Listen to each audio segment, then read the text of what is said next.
नमस्कार मित्रों, स्वागत है एक बार फिर से सिविल्स 24.7 पे। मित्रों, आज उत्तर प्रदेश पुलिस का पेपर था, कांस्टेबल का पेपर जो होने वाला था, उसमें आज एक पेपर और कल एक पेपर है जो अलग अलग कैंडिडेट्स के हिसाब से निर्धारित किया गया है। यहाँ पे आज जो पेपर हुआ उसके जनरल स्टडी का जो पार्ट है उसका डिस्कशन हम लोग करेंगे, क्योंकि ये कल होने वाले पेपर में भी इंपॉर्टेंट रोल प्ले करेगा और आगामी जो भी परीक्षाएं होंगी उन सब में काफ़ी इंपॉर्टेंट रोल प्ले करने वाला है। जैसे कि अधीनस्थ सेवा चयन आयोग ने भी वैकेंसियाँ निकालना शुरू कर दी हैं, उसके पॉइंट ऑफ व्यू से इंपॉर्टेंट होगा, तो इसका डिस्कशन हम लोग कर लेते हैं। पार्ट वाइज में आपको ये प्रोवाइड होगा। सबसे पहले जीएस का आपको प्रोवाइड किया जा रहा है यहाँ पे, तो बने रहिए। और अगर अब तक हमारे चैनल को आपने सब्सक्राइब नहीं किया तो प्लीज़ चैनल को सब्सक्राइब कर लीजिएगा, और वीडियो पसंद आए तो प्लीज़ लाइक ज़रूर कीजिएगा। अगर आप इस पेपर की पीडीएफ डाउनलोड करना चाहते हैं तो उसकी लिंक आपको डिस्क्रिप्शन बॉक्स में मिल जाएगी, आप वहाँ से विजिट करके इसको पीडीएफ फॉर्मेट में डाउनलोड कर सकते हो। फिलहाल क्वेश्चन डिस्कशन करते हैं जीएस का। पहला क्वेश्चन है, उत्तर प्रदेश पुलिस भर्ती एवं प्रोन्नत बोर्ड द्वारा कांस्टेबल सिविल पुलिस की नियुक्ति में शारीरिक क्षमता परीक्षा में पुरुष अभ्यर्थियों को दौड़ने की ज़रूरत होती है।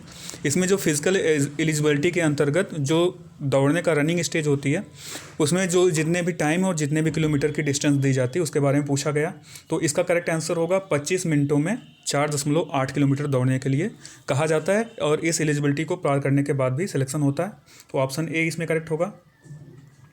दूसरा प्रश्न है, 22 जुलाई 2014 को उत्तर प्रदेश के राज्यपाल के रूप में किसने शपथ ली थी? तो इस डेट को राम नाईक ने उत्तर प्रदेश के राज्यपाल के रूप में शपथ ली थी। इसका करेक्ट आंसर ऑप्शन सी होगा। तीसरा प्रश्न है, उत्तर प्रदेश के किस जिले को पीतल नगरी के नाम से जाना जाता है? ऑप्शंस आपके सामने हैं, फतेहपुर, मुजफ्फरनगर, मिर्ज़ापुर और मुरादाबाद। तो मुरादाबाद को पीतल नगरी के नाम से जाना जाता है, ऑप्शन डी करेक्ट होगा। चौथा क्वेश्चन है, 1658 में बहादुरपुर के युद्ध में शाहजहां के दूसरे बेटे शाह सूजा को शाहजहां के पोते ने हराया था, और शाहजहां के पोते का नाम पूछा गया। ऑप्शन से मुराद बख्श, सुलेमान सिको, आलम शाह और बहादुर शाह। तो शाहजहां के पोते का नाम बहादुर शाह था, जिसने शाहजहां के दूसरे बेटे शाह सूजा को बहादुरपुर के युद्ध में हराया था। पाँचवें क्वेश्चन पे चलते हैं। पाँचवा क्वेश्चन है, फिरोजाबाद में 200 वर्षों से अधिक समय से किसका उत्पादन किया जा रहा है? आसान क्वेश्चन है। चिकनकारी का काम, कांच की चूड़ियाँ और पीतल के ताले और जरदोजी कढ़ाई। तो यहाँ फिरोजाबाद में 200 सालों से भी अधिक समय से कांच की चूड़ियाँ बनाने का काम किया जा रहा है, ऑप्शन बी करेक्ट होगा इसमें। आगे छठे क्वेश्चन पे चलते हैं। ये अच्छा क्वेश्चन था, कौन सा कथक घराना उस नृत्य शैली के आध्यात्मिक पहलुओं पर अधिक ध्यान देता है? जयपुर, बनारस, लखनऊ और बरेली। तो बनारस घराना ऐसा है जो उसके नृत्य शैली के आध्यात्मिक पहलुओं पर भी ध्यान देता है। नेक्स्ट क्वेश्चन है, हिंदू पौराणिक कथाओं के अनुसार महाकाव्य रामायण में भगवान श्री राम अयोध्या के शासक थे, जो उनकी राजधानी के बारे में पूछा गया। राजधानी उनकी कहाँ थी? हस्तिनापुर, कुरु, कलिंग और कौशल। तो अयोध्या की राजधानी उस समय में कौशल थी। आठवां क्वेश्चन है, किस भारतीय ने अर्थशास्त्र में नोबेल मेमोरियल पुरस्कार जीता है? ऑप्शंस हैं सीवी रमन, अमृत सेन, कैलाश सत्यार्थी और हरगोविंद खुराना। तो अमृत सेन ने नोबेल पुरस्कार जीता था, ऑप्शन बी करेक्ट होगा। अगला प्रश्न है, भारतीय मुक्केबाज MC मैरी कॉम द्वारा लिखित आत्मकथा का क्या नाम है? Playing it to win, unbreakable, no holding back और इम्परफेक्ट। तो मैरी कॉम द्वारा लिखित आत्मकथा का नाम प्लेइंग टू विन है, ऑप्शन ए करेक्ट होगा इसमें। 10वां प्रश्न है, 65वीं राष्ट्रीय फिल्म पुरस्कारों में किस फिल्म ने सर्वश्रेष्ठ लोकप्रिय फिल्म का पुरस्कार जीता?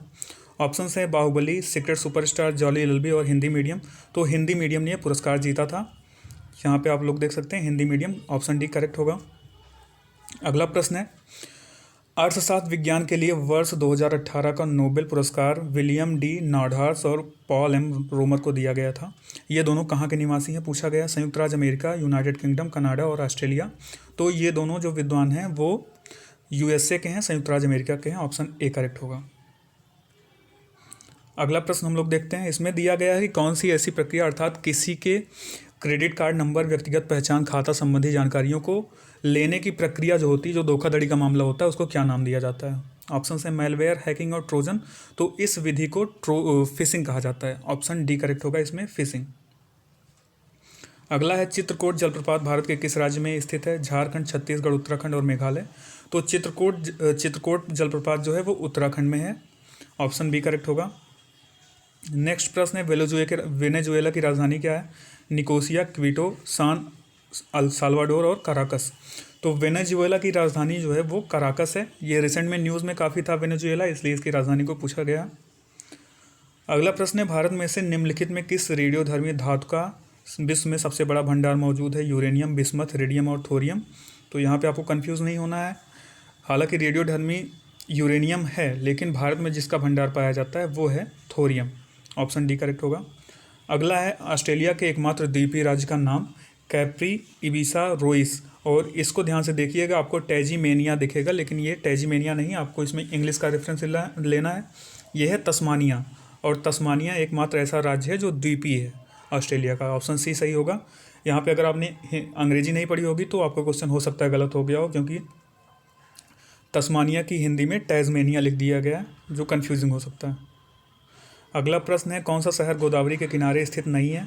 नासिक, नांदेड़, नौसारी और निजामाबाद। तो इसमें करेक्ट आंसर होगा ऑप्शन ए नासिक।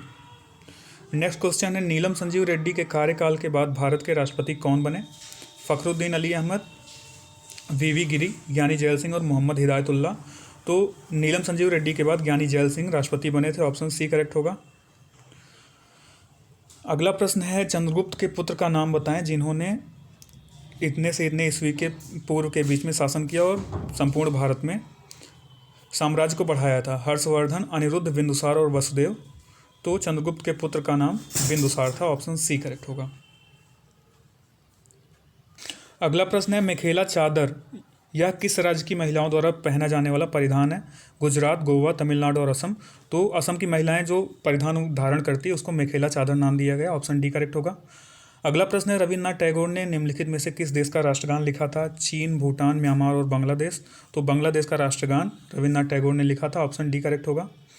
नेक्स्ट प्रश्न है, वर्गीज कुरियन को राष्ट्रीय डेयरी विकास बोर्ड एनडीडीबी के अध्यक्ष रूप में नियुक्त किसने किया था? लाल बहादुर शास्त्री, गुलजारी लाल नंदा, इंदिरा गांधी और वीवी गिरी। तो गुलजारी लाल नंदा उस समय के प्रधानमंत्री जो थे, उन्होंने इनको एनडीडीबी के अध्यक्ष के रूप में चुना था। नेक्स्ट प्रश्न है, वर्तमान में भारतीय संविधान के कितने भाग हैं? 15, 20, 25 और 30। तो वर्तमान में 25 भाग टोटल भारतीय संविधान में है, ध्यान रखिएगा। नेक्स्ट प्रश्न है, मुगल सम्राट जहांगीर ने शालीमार बाग का निर्माण कहाँ करवाया? दिल्ली, अवध, बलूचिस्तान और कश्मीर। तो शालीमार बाग का निर्माण उन्होंने जो करवाया था वो दिल्ली में करवाया था। ऑप्शन ए करेक्ट होगा। अगला प्रश्न है, वार्षिक भारतीय शास्त्रीय संगीत समारोह सवाई गंधर्व भीमसेन महोत्सव कहाँ पे आयोजित किया जाता है? ऑप्शन हैं पुणे, कानपुर, मैसूर और उदयपुर। तो ये जो महोत्सव है वो पुणे में आयोजित किया जाता है। इसका करेक्ट आंसर होगा ऑप्शन ए। अगला प्रश्न है, पूछा गया सबसे पुराना सार्वजनिक क्षेत्र का पब्लिक सेक्टर बैंक कौन सा है? Bank of India, bank of Baroda, Allahabad bank और यूको बैंक। तो इलाहाबाद बैंक को पब्लिक सेक्टर का सबसे पुराना बैंक माना जाता है। ऑप्शन सी सही होगा। नेक्स्ट प्रश्न है, वैदिक सभ्यता किस नदी के तट पर विकसित हुई थी? ऑप्शन है गोदावरी, कृष्णा, कावेरी और सरस्वती। तो यहाँ पे अगर सिंधु होता तो कन्फ्यूजन आपको हो सकता था, लेकिन सिंधु ऑप्शन में नहीं है, इसलिए सरस्वती करेक्ट आंसर होगा ऑप्शन डी। अगला प्रश्न है, जुलाई 1944 में संयुक्त राष्ट्र ब्रेटन वुड्स सम्मेलन में किस अंतर्राष्ट्रीय संगठन की कल्पना की गई थी? WTO, यूनिसेफ, विश्व बैंक और IMF।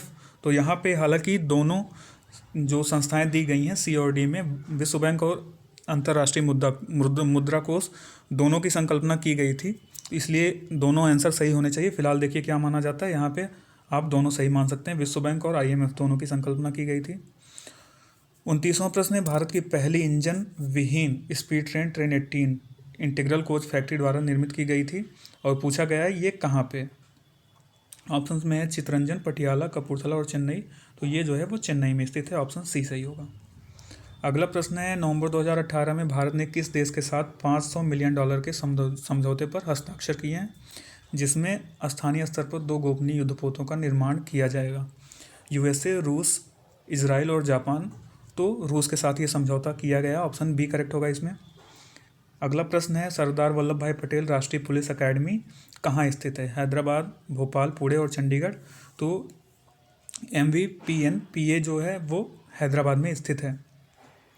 32वां प्रश्न है, नवंबर 2018 में किस भारतीय राज्य की विधानसभा को भंग कर दिया गया था?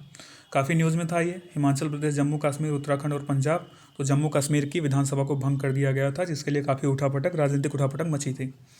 अगला प्रश्न है, महाधमनी किस शीर्ष पर शुरू होती है? ऑप्शन है दायां निलय, दाहिना आलिंद, बायां निलय और बायां आलिंद। तो बायां निलय पे ये शुरू होती है। ऑप्शन बी करेक्ट होगा। नेक्स्ट प्रश्न है, गैल्वेनाइजेशन का मतलब इस्पात के ऊपर किसकी पतली परत चढ़ाई जाती है? ऑप्शन है क्रोमियम, एल्यूमिनियम, जस्ता और निकिल। तो जिंक की पतली परत चढ़ाई जाती है, ऑप्शन बी करेक्ट होगा।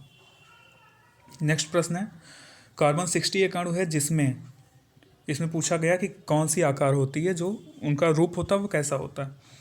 तो इसमें पहला ऑप्शन है 15 पंचभुज और 18 षटभुज, 18 पंचभुज और 15 खटभुज, 12 पंचभुज और 20 खटभुज और 20 पंचभुज और 12 खटभुज। तो इसमें जो होते हैं 18 पंचभुज और 15 खटभुज होते हैं। नेक्स्ट प्रश्न है, सर्वोत्तम गुणवत्ता वाला कोयला जिसमें 80% से 95% कार्बन होता है वो कौन सा है? पीट, बिटुमिनस, लिग्नाइट और एंथ्रासाइट। तो एंथ्रासाइट जो होता है वो सर्वोत्तम किस्म का कोयला होता है जिसमें कार्बन का परसेंटेज 80 से 95% होता है। इसमें ऑप्शन डी करेक्ट होगा। अगला प्रश्न है, किसे छोड़कर सभी निम्नलिखित संरचनाएं संघनन बहुलक हैं? पॉलीएस्टर, पॉलीएमाइड, पॉलीप्रोपिलीन और पॉलीकार्बोनेट। तो पॉलीकार्बोनेट जो होता है इसको छोड़ के बाकी सब जो है वो संघनन बहुलक हैं। लास्ट क्वेश्चन जीएस का है, आईआईटी कानपुर में एक कार्यालय बनाया गया जहां पूर्व छात्र संजीव खोसला को संस्थान का विदेशी ब्रांड दूध नियुक्त किया गया। कहाँ का ब्रांडेड नियुक्त किया गया है इसको आप लोग देख लीजिएगा, थोड़ा कन्फ्यूज़न में क्वेश्चन है इसलिए इसको मैं सही आंसर नहीं बता रहा हूँ। फिलहाल इसमें दुबई या सिंगापुर में से कोई है, लेकिन आप लोग इसको सस्पेंस में डाल सकते हैं फिलहाल। तो इस तरह से हम लोगों ने जीएस का पार्ट पूरा कवर किया। आशा करता हूँ कि आपको पसंद आया होगा और निश्चित तौर पर हमारी जो एक्यूरेसी है वो 95 to 100 है, उसमें आप परेशान होने की बिल्कुल ज़रूरत नहीं है। अगर हमारे चैनल को आपने सब्सक्राइब नहीं किया तो प्लीज़ चैनल को सब्सक्राइब किए रहिए और जल्दी हमारे चैनल के साथ बने रहिए, जिससे बाकी पार्ट्स भी आपको जल्दी से जल्दी प्रोवाइड हो सकें। धन्यवाद।